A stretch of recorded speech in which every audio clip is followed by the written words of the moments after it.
좀 요즘 세상은 살기가 참 마음이 많이 무겁습니다. 저는 세 가지 평상시에 취미가 있는데 하나는 영화를 보는 겁니다. 그래서 가끔 제 집사람하고 뜬금없이 영화를 자주 보러 갔어요. 근데 요즘은 뭐 여러분들이나 저나 똑같이 영화 볼 마음이 생기겠습니까? 도무지 뭐 영화 볼 생각은 안 합니다. 영화 본 지도 오래됐어요. 두 번째는 집에서 교회까지 걸어가는 게 제 유일한 또 아주 즐거운 낙입니다. 한 3, 40분 걸립니다. 걸어가면서 길가에 노란 꽃도 보고 물속에 있는 많은 고기도 보고 운동하시는 노인 어르신들도 보고 뭐 이런저런 생각을 하고 있는 교회에 다 왔어요. 그래서 그게 또 제가 운동 삼아 제가 즐기는 그 취미 중에 하나입니다. 세 번째는 사우나 가는 겁니다.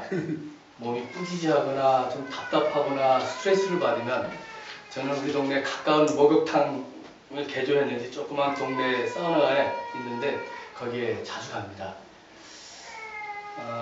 한때는 저희 아들하고 둘이 갔는데 아들 녀석이 군대 가가지고 이제는 저 혼자 다닙니다. 그때 몇 주 전에 이런 경험을 한 번 했어요. 사우나에 갔는데 젊은 그 멋진 청년 두 사람이 들어왔어요. 근데 한 사람 위에 탁 문신을 멋있게 위에만 딱 했더라고요. 무슨 글씨를 썼는데 안경을 벗어가지고 뭐 영어를 쓴 것 같은데 무슨 모르겠어요. 근데 앞뒤로 다 앞에 위에만 멋있게 문신을 새겨서 아 저렇게 문신을 했구나 이렇게 했는데 금방 불이 나가더니 또 하나의 금방 들어오더라고요. 이 젊은 청년은 위아래 앞뒤로 칭칭 감았어요. 이 호랑인지 이게 용인지 지금 기억은 안 나는데 칭칭 감았어요. 그래서 얼굴이 잘생겼는데 야, 저 사람 그냥 옷만 딱 저처럼 와이셔츠에다가 양복만 딱 입으면 회사원인지 뭐 사업하는 사람인지 구별이 안 갈 정도로 그냥 꽃미남인데 아직 막 문신을 톡톡 냈더라고요. 금방 또 나가는 거예요. 또 금방 들어와요. 또 한 사람인데 또 칭칭 감은 사람이 안에 속으로 들어오려면 다 같이 들어오잖아. 왜 한 사람씩 들어와가지고 사람도 별로 없는데 나를 기를 주기나 그 사람들 막 툭툭 감았더라고요. 이야, 이 도대체가 지금 저 사람이 지금 이렇게 생각하다가 저 사람하고 나하고 공통점이 뭔가? 여러분, 저 사람하고 나하고 공통점이 하나 있더라고요. 우리는 특수업종에 종사하는 사람들이다. 월요일 아침에 이 시간에 우리은행에 가서 앉아서 열심히 일할 시간에 오늘 아침에 그냥 사우나를 하는 사람들이에요. 특수업종에 종사하는 사람들이 아닙니다. 그런데 어떻게 생각하면 이것도 저의 선견이겠죠. 편견이겠죠. 그 사람하고 대화 한 번 안 했는데 그 사람이 온몸에 칭칭 문신을 감고 해서 조폭이다 이렇게 생각을 하고 있고 저 사람하고 정말 말 한마디 안 했는데 이 깡패다 내가 이렇게 생각을 한 거예요. 근데 그걸 왜냐면 뭐 가문의 영광이라는 영화도 봤고 가끔 텔레비전에 조폭들이 이게 잡히면은 온몸에 문신을 하고 막 그런 걸 보여줘서 무의식적으로 그냥 이 문신을 한 사람을 내가 그렇게 생각했는지도 모릅니다. 대화 한마디 안 하고 그 사람하고 정말 가까워지지도 않고 그냥 그 사람을 내가 판단한 거예요. 우리는 일상생활 속에서 얼마나 쉽게 타인을 이렇게 판단하고 내 생각으로 재고 그럴 때가 한두 번이 아닌 것 같습니다. 그러나 선입견을 극복하고 우리가 타인을 이해하기 위해서는 대화를 통한 깊은 관계가 필요합니다. 우리는 타자와의 성숙한 관계가 아쉬운 시대를 살아가고 있습니다. 이 사람과 사람의 관계는 또 하나님과 인간과의 관계로 확대될 수 있습니다. 하나님과 인간과의 관계, 그것이 요한복음 오늘 읽은 14장 20절의 말씀이라고 저는 생각합니다. 그날에 너희는 내가 아버지 안에 있고 너희가 내 안에 있으면 내가 너희 안에 있겠다. 이런 관계입니다. 예수께서 말씀하신 내가 아버지 안에 있고 너희가 내 안에 있고 또 내가 너희 안에 있겠다고 하는 말씀은 하나님과의 관계를 말하는 것입니다. 관계론적인 존재론을 말합니다.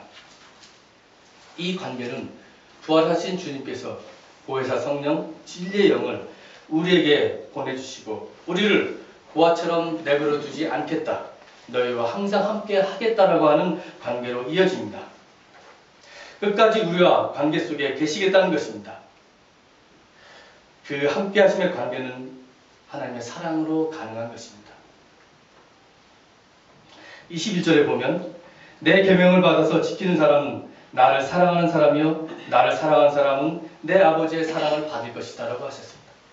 그리고 나도 그 사람을 사랑하여 그에게 나를 드러낼 것이다 라고 했습니다. 너희가 내 안에 있으며 내가 너희 안에 있는 이러한 관계는 바로 사랑으로 가능한 관계입니다.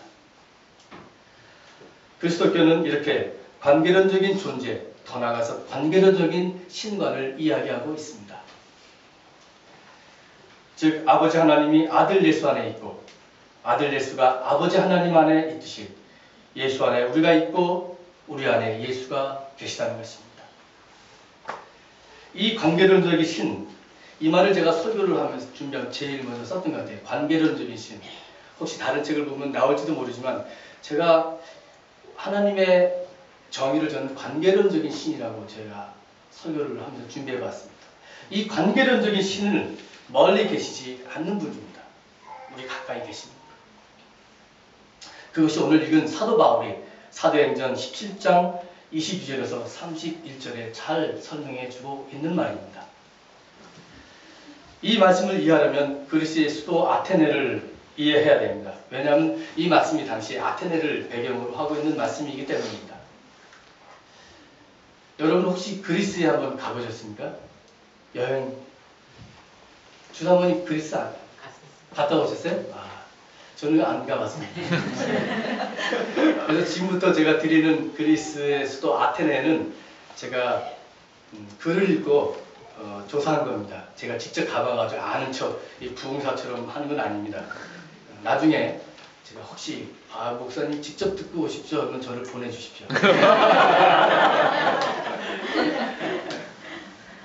일찍이 그리스는 소크라테스, 플라톤, 아리스토텔레스라고 하는 거장한 아주 철학자를 배출한 학문의 도시고 철학의 도시입니다.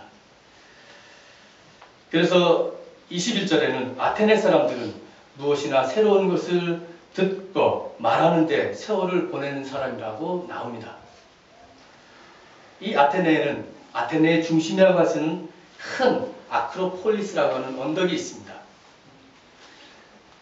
실은 고대 그리스의 조그만 도시에는 항상 언덕이 있는데 그 언덕 중에서 가장 큰 언덕을 아크로폴리스라고 했다고 합니다.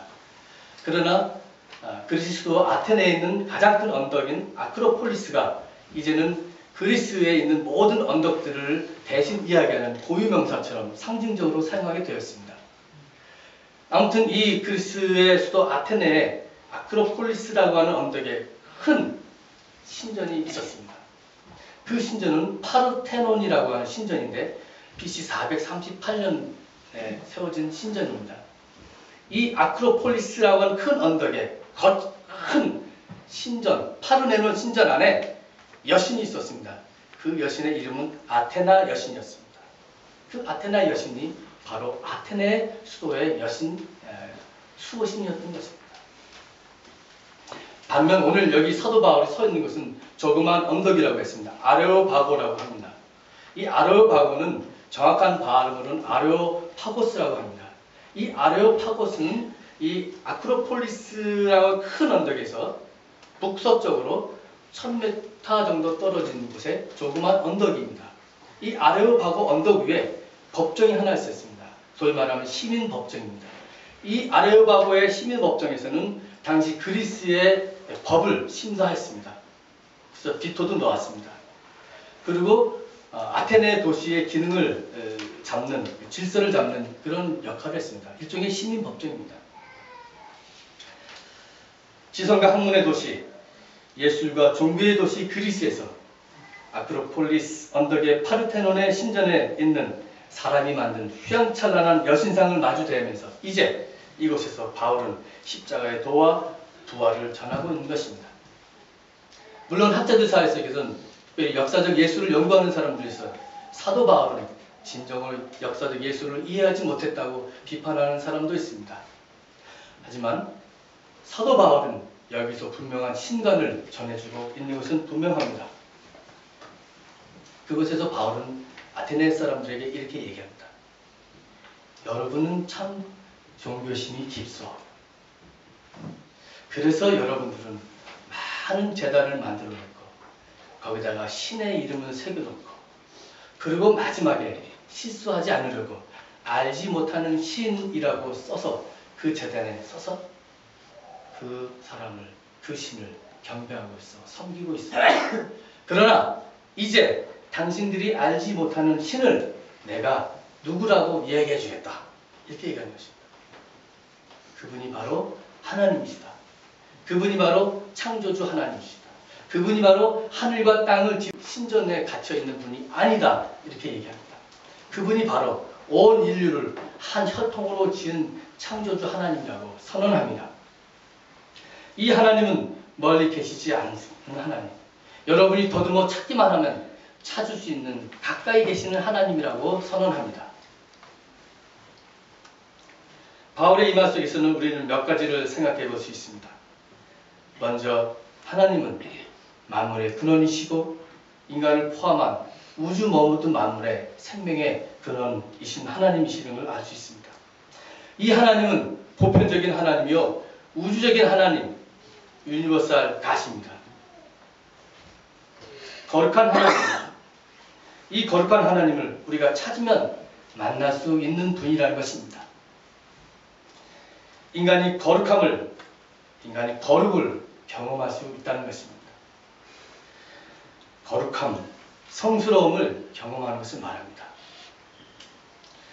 하지만 이러한 종교적 체험은 두려움을 동반합니다.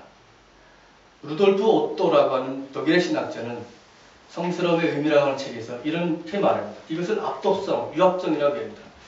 거룩한 절대적 실존 앞에서 압도적으로 유압감하면서 느끼는 것입니다. 느끼는 피조물적 감정이라는 것입니다.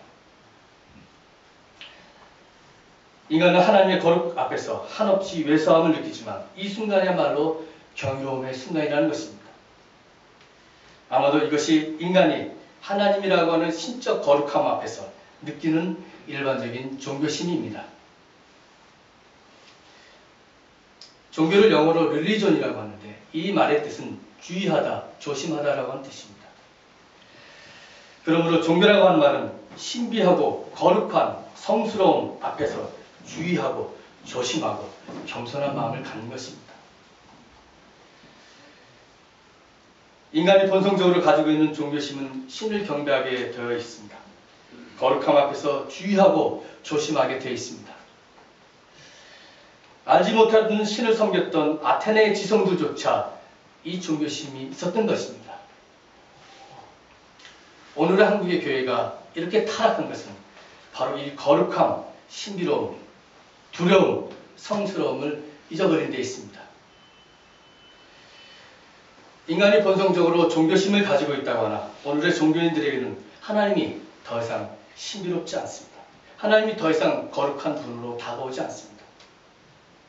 초월의 하나님, 신비의 하나님 앞에서 더 이상 그 어떤 경이로움이나 떨림이 없습니다. 우리는 이제 성스러움의 그 거룩한 성을 되찾아야 합니다. 성과 속이라고 하는 책을 쓴 종교학자 엘리아데는 이렇게 얘기했습니다. 공간은 두 가지 공간입니다. 성스러운 공간과 일반적인 공간. 시간도 두 가지가 있다. 성스러운 시간과 일반적인 시간, 속된 시간이 있다. 성스러운 공간이라는 것은 거룩한 그런 실존, 거룩한 현존 앞에 그 거룩이 다가올 때 그것을 만나는 장소를 거룩한 장소라 이렇게 얘기해요. 여러분, 우리 교회가 여기가 일반적인 예배당이라고 할 수 있습니다.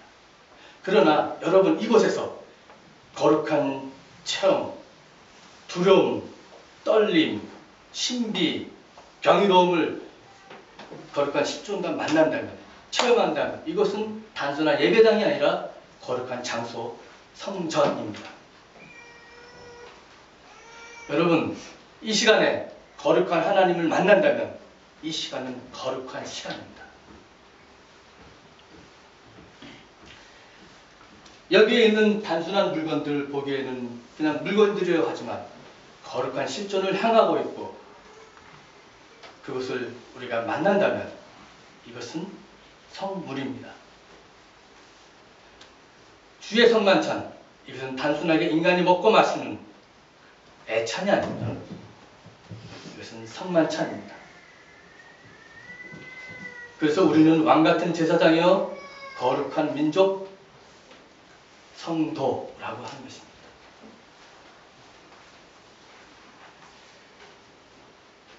주님께서 돌아가신 금요일을 우리는 성금요일이라고 하는 것입니다.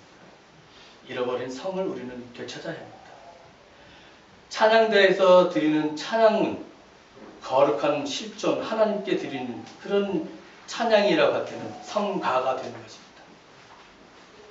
그렇기 때문에 찬양대라고 하는 말도 맞지만 성가대라고 하는 것도 이런 거룩한 성이라고 하는 의미에서 맞는 말입니다.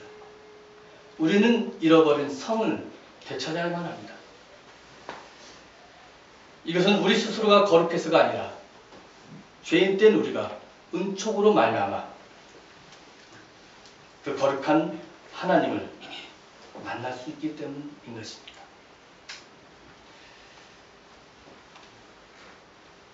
그러나 한편 바울은 하나님은 인간이 만들어 놓은 신전에 갇혀있지 않다고 얘기했습니다. 아마도 바울이 이 말을 할 때는 아크로폴리스 언덕 위에 있는 큰 파르네논 신전에 갇혀있는 여신상 아테나 여신을 염두에 두고 말했을지도 모릅니다. 아마도 사도 바울이 말할 때 이 당시에 이 말은 사람들의 기술이나 고안으로 금이나 은이나 돌에 새겨둔 우상을 염두에 두고 있었지도 모릅니다. 그러나 거룩한 장소, 거룩한 시간에 우리가 만나는 하나님은 이곳에도 계십니다.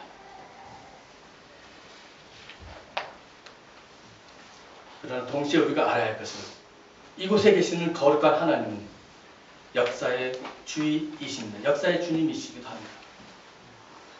인간의 역사 한복판에, 인간의 삶의 한복판에 계시는 분입니다. 초월적이고 거룩한 신비한 하나님은 저 멀리 우주 밖에서 그저 자비로운 눈을 가지고 이 지구별을 쳐다보는 분이 아닙니다. 우리가 믿는 하나님은 하얀 수염이 길어서 그 긴 수염을 가지고 구름 위에 앉아있는 옥황상제가 아닙니다. 죽음 다음에 만날 수 있는 그런 옥황상제가 아닙니다. 하나님은 떠돌이 하나님이었고 노예였던 이스라엘 백성들을 이집트에서 해방시킨 해방의 하나님, 역사의 하나님이십니다. 그들과 함께 광야에서 이곳저곳을 함께 떠돌아다녔던 떠돌이 하나님이십니다.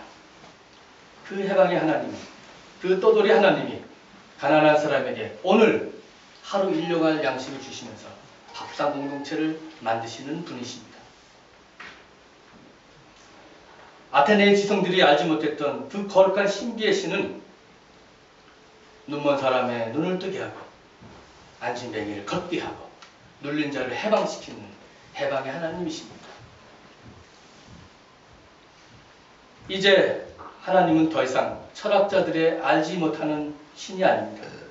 창조주 하나님은 우는 자와 함께 우는 하나님이십니다. 역사의 주이십니다. 제가 오늘 설계 제목을 초월과 내재라고 했습니다. 우리는 하나님의 초월성과 이 내재성을 잘 알아야만 합니다.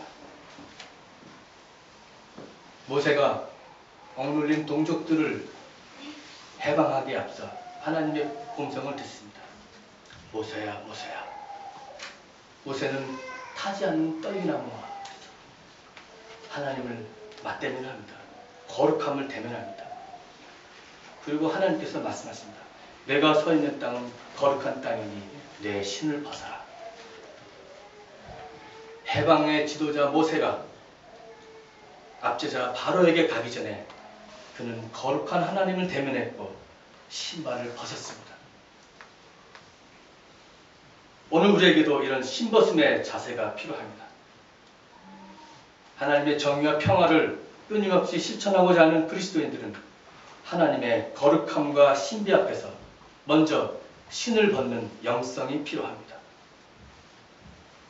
그리고 이 하나님의 거룩함을 경험한 사람은 내 백성을 해방하라고 하는, 그래서 압제자 바로에게 가서 그 앞에 가서 당당히 서야 합니다.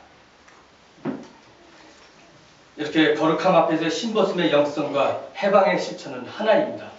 하나로 또 이어져야 합니다. 그리스도 교회의 하나님은 역사를 초월하여 계시는 우주적인 하나님이십니다.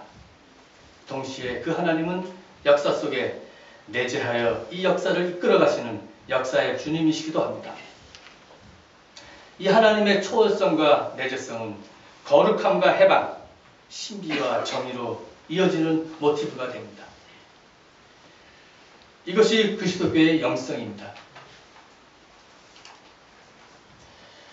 우리는 이러한 영성을 추구하는 믿음의 여정 속에서 만난 길벗들입니다. 산 위의 정상에 도달할 때까지.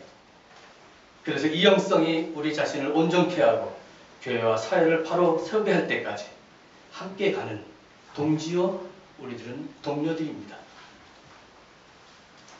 하나님의 초월과 내재를 늘 경험하면서 서로에게 힘을 주는 세미적 공동체가 되시기를 바랍니다. 이것이 오늘 우리에게 주시는 하나님의 메시지입니다. 이 말씀을 묵상하시면서 잠시 마치겠습니다.